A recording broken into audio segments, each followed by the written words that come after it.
JJ, great to be back in your company. Particular focus today on the programmes and the structures that support girls and women's football here at Starks Park. Chat us through what's already on offer. So on a weekly basis we have a girls pathway in place for foundation members. We have girls only sessions that take place at Starks Park on a Wednesday and Friday. We also have a women's recreational football on a Thursday evening that runs side by side with the men. That's run weekly by our members of staff. We have probably over 50 young women and girls coming along to that and taking part, and it's fantastic. It's all about pathway. That's the buzzword that I hear around about the foundation and the community club so much. Tell me a wee bit about the pathway. At what age can girls come to Starks Park and start kind of creating an identity parallel to what we are as a club?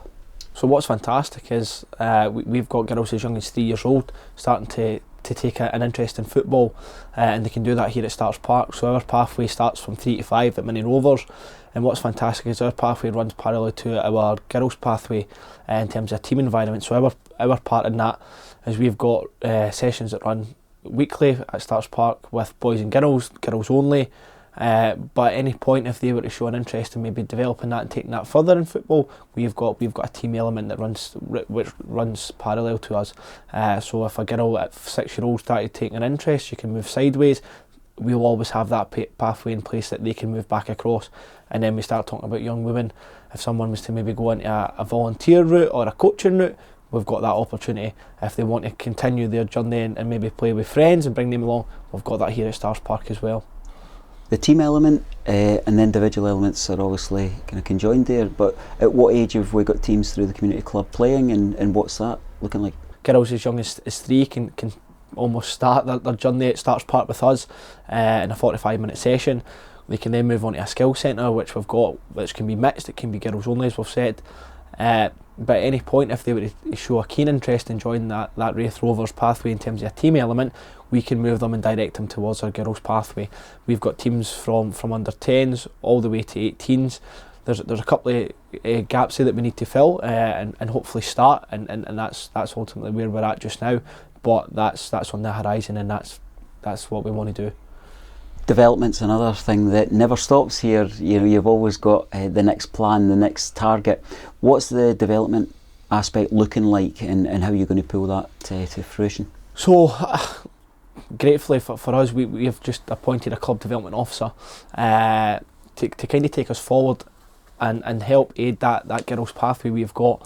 We are now going to put investment time, and we're going to have someone to work alongside obviously the foundation and what we want to grow as our girls participation, but also to help those volunteers, those coaches in that girl development on the team pathway. We're going to have a member of staff in from, I think it's the 18th of March, who will really grow that. We're very excited about that, and it'll be great to see it to almost take off and grow. So real professional investment in the girls game, but also you touch on there the really important aspect, that is your existing coaches, but the volunteers, the parents that come, the carers and so forth that come in, they're the kind of scaffolding of it all, aren't they? Yeah, without them nothing would be possible, and I think sometimes we forget that and almost we take things for granted because people see it as their passion and they give up their time. But it's almost then, how do we support them, and how do we keep the good people on side, and how do we develop them and make sure that they feel that they're worth something, because they definitely are. And for us, we want to support that, and ultimately the same as a volunteer, a coach or whoever it is, the players are at the centre of that, and we want to really listen to those players and what they want to do and move forward. And the only way we're going to do that is by putting time and support in there. We often speak about aspiration with the girls' game and the women's game, but I guess the point you want to reach is where there's an expectation. Yep. This is our game, this is our stadium, yep. This is our right to play. How close are we to that? For us, there's real movement in terms of support, and that'll be clear from this month. So yeah, in terms of that, it's real close. It's making sure we get it right. Nothing needs to be rushed. It's getting things right, making sure there's support in there, and it's going at our pace, and making sure that everything stage by stage is centred around players. There's girls that have came such a long way just through football, and it's not even just on the pitch, it's off the pitch. You see them going to their bowling nights, you see them having their wee award ceremony, things like that. And listen, if we can involve Raith Rovers in that, in terms of the usage of starts, signing nights, all that kind of things, and we all talk about connection, that for me is the main goal in that. Absolutely core to everything that's provided here is the drive to have really high quality coaching. Tell me about your coaching team, tell me about what they offer, because it's not just footballing guidance, isn't it? Yep, so I would say we're very fortunate in the staffing that we've got, that each person that comes along, they've all got their own qualities, and it's the way we use them that needs to be right, and at the moment I feel we are doing that. For anyone that would be interested in joining us, we would love to see more female coaches come along. We want more female role models within the game. Then we're literally only an email away. There's ways to come down to the club. There's a club office if you want to go in that way and speak. We're always about. We've got 9-time sessions. You see the kit, you see the badge. Come speak to us, and we'll never turn anyone away. Just get in front of it.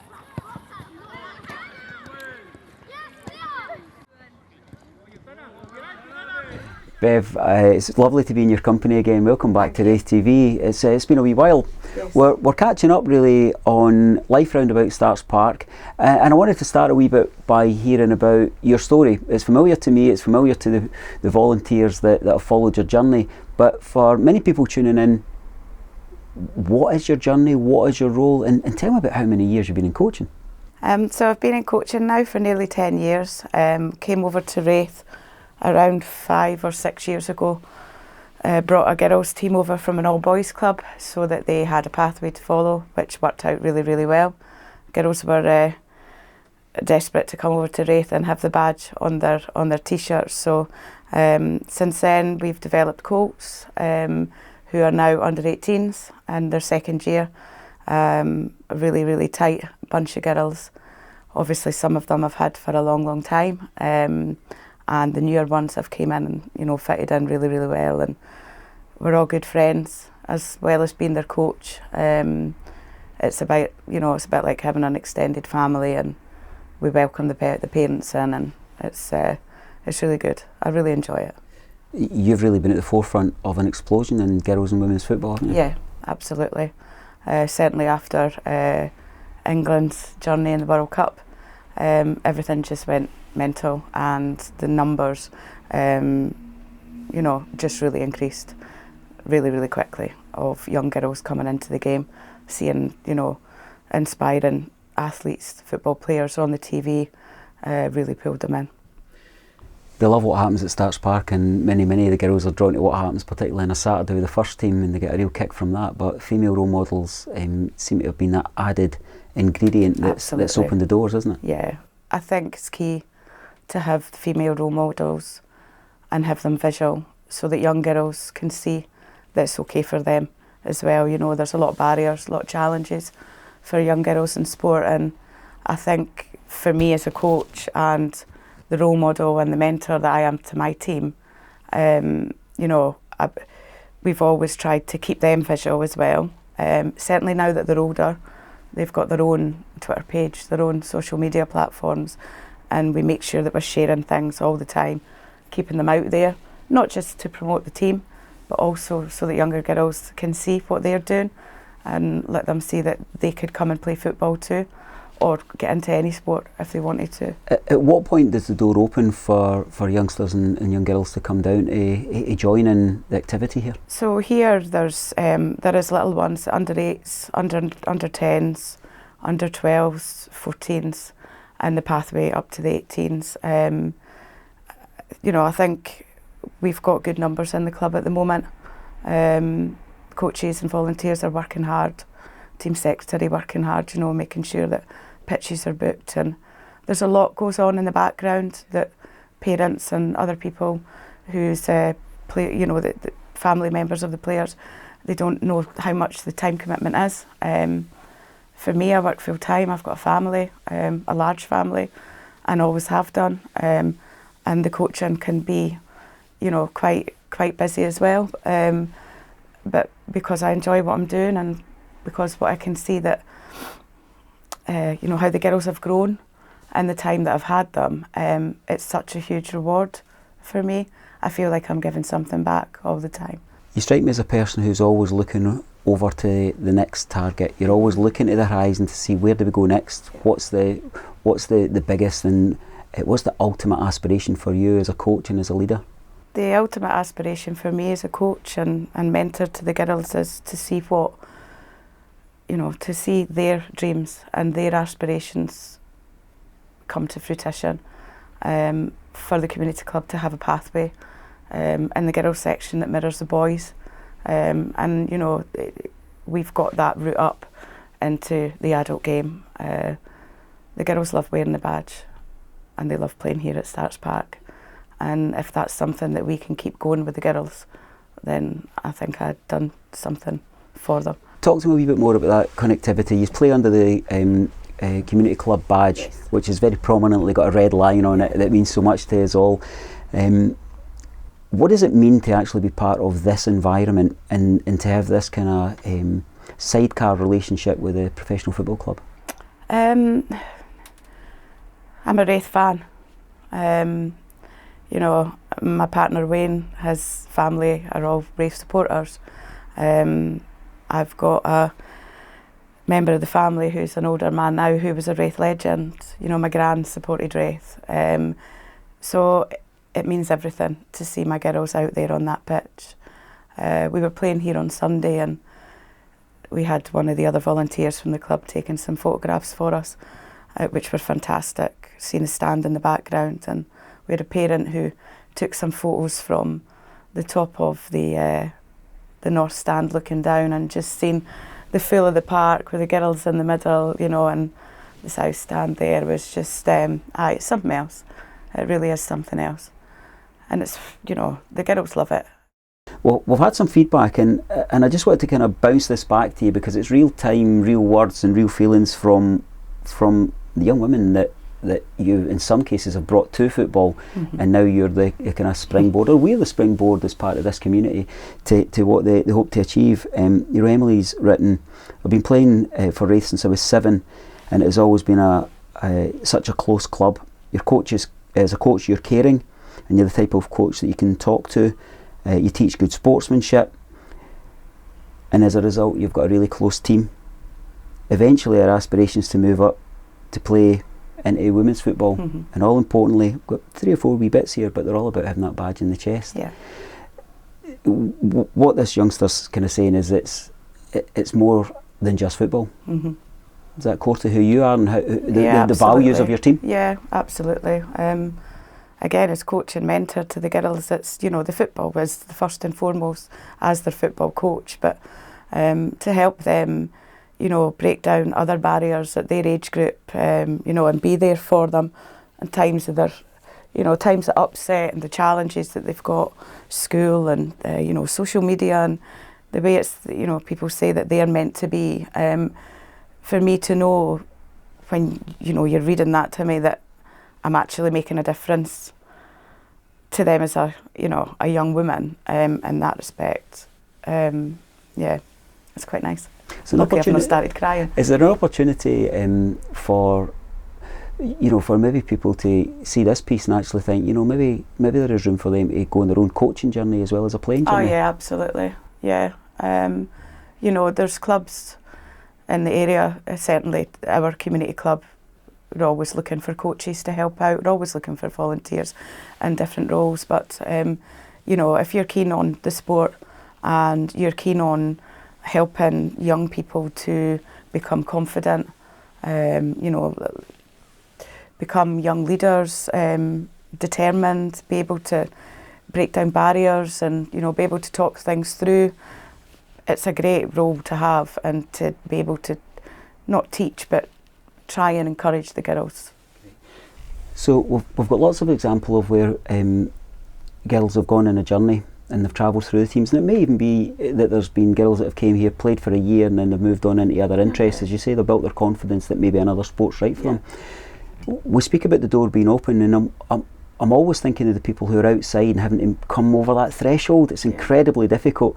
You hear, you read, you see, you watch the videos and they say it's great, it's great, it's great, but how do you actually get over to actually say can have a kick about. Yeah. Talk me through that process for somebody that's thinking about it. If anybody's thinking about coming along to the community club, just pop in. You know, we train Mondays and Wednesdays, most age groups. There's always somebody there to speak to, could give you the information. We're a very open and welcome club. You know, we'll take any girl and help develop them in the game. They don't need to be experienced.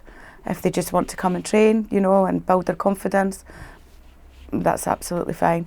You know, there's information on Facebook page as well for the community club. There's an email address there as well for anybody that wants some information. But yeah, the club's open and welcome. You know, we'll welcome anybody in. All the volunteers are great. We just work really, really hard. Got to be. Yeah.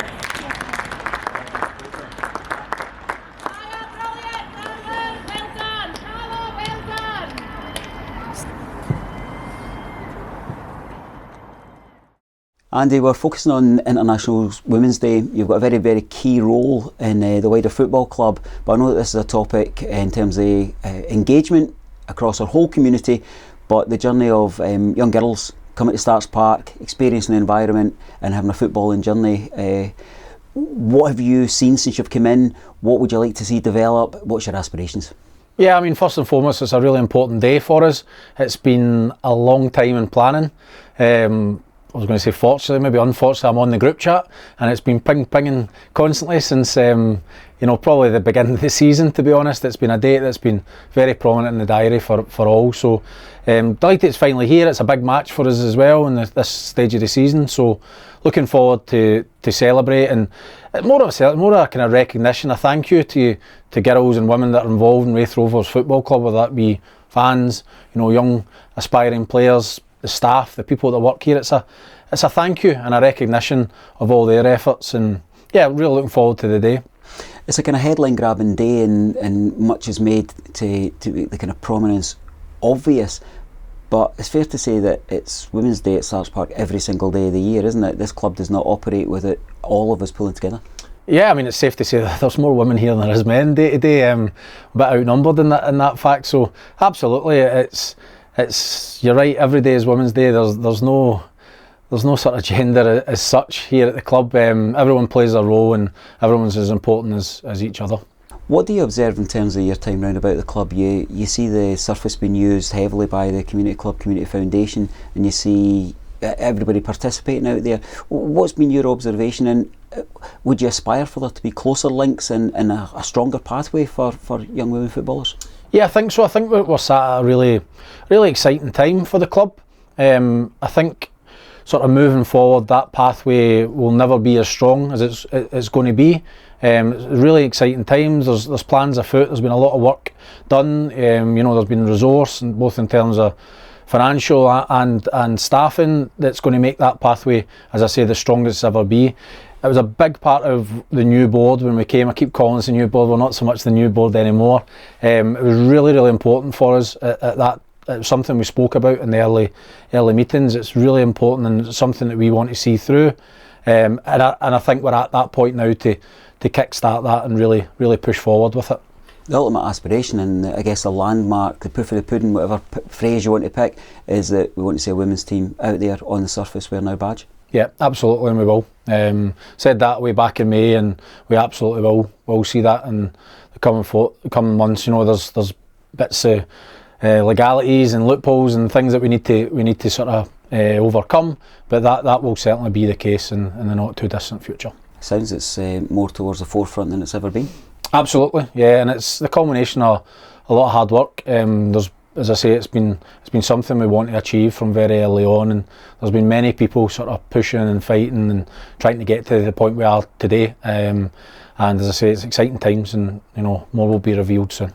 What would you say to families out there, single people out there, youngsters that would think, you know what, it seems a quite male-dominated environment, particularly on match day. We want to be part of that, but we want to have a kind of safe, you know, kind of fenced-off area where we can actually come and watch Raith Rovers. You got a word of advice there for people who are maybe just looking to step over and come and be part of this? Yeah, quite simple. You belong.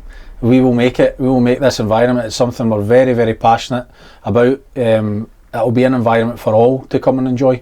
regardless of gender, age, anything like that. It'll be a real safe haven and enjoyable place for people to come and enjoy football. That could be a match day on a Saturday, or it could be Monday to Friday here, playing, participating, kicking a ball around that pitch. Whatever that may look like for each individual, we'll create, and we are really passionate about creating an environment where everyone feels safe and enjoys themselves.